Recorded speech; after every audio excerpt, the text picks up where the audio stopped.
Mesdames et messieurs, voici pourquoi Donald Trump a peur de relancer la guerre en Iran. On écoute. On en apprend chaque jour un peu plus sur les pertes, les dégâts qui ont été infligés par les Iraniens aux Américains. Et ça explique peut-être d'ailleurs aussi en partie certaines réticences de Donald Trump. Oui, 42 avions américains détruits, perdus ou endommagés pendant la guerre en Iran. En fait, c'est un rapport du Congrès qui dresse ce constat, le Congrès qui fait la liste. Il y a aussi des drones de surveillance. Il y a aussi un Boeing très coûteux qui a été détruit, un Boeing chargé de faire de la surveillance lui aussi. Il a été détruit par des drones et des missiles iraniens. Tout cela s'ajoute aux d'autres révélations, des révélations de presse sur les cibles américaines qui ont été frappées pendant cette guerre, plus de 200 cibles. Et tout cela, évidemment, Donald Trump le sait, même si lui tient un discours triomphaliste, il est au courant des pertes qui ont été subies. Et forcément, ça rentre en ligne de compte dans sa réflexion sur le fait de relancer ou non les hostilités contre l'Iran.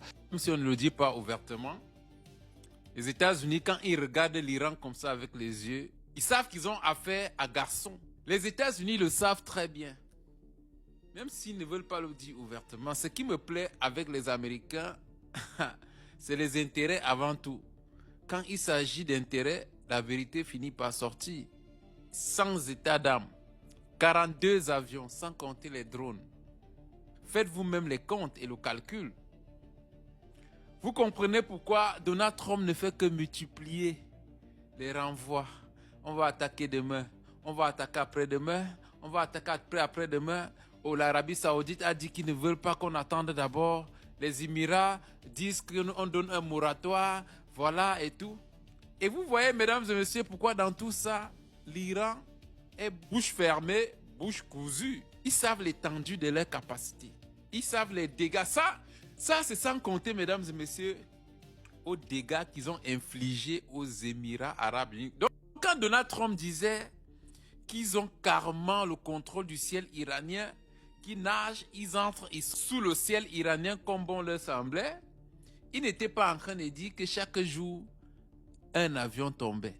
Parce qu'on a eu affaire à 40 jours de conflit, mesdames et messieurs. Si on fait le calcul, 42 avions, ça c'est ce qu'on nous avoue ouvertement. Donc ça veut dire au moins chaque jour, on perdait 2 avions, 3 avions par-ci. Ah oui, voilà pourquoi vous comprenez pourquoi, mesdames et messieurs, Donald Trump a une dent contre l'Iran. Parce qu'il avait critiqué Obama, il avait critiqué Biden. Mais je ne pense pas qu'Obama a perdu une quarantaine d'avions en Libye. Je ne pense pas que Biden a perdu une quarantaine d'avions sur un théâtre d'opération en Afghanistan ou n'importe où. 40 avions sans compter les bases américaines, sans compter les alliés aujourd'hui qui pleurent, qui sont dans la trouille, qui sont en train d'imaginer des voies alternatives pour faire fonctionner leur économie. Aujourd'hui, on va fuir le détroit d'Ormuz parce que tout le monde a peur de l'Iran. Quand on vous parle de l'Iran ici, vous nous traitez de pro-iraniens.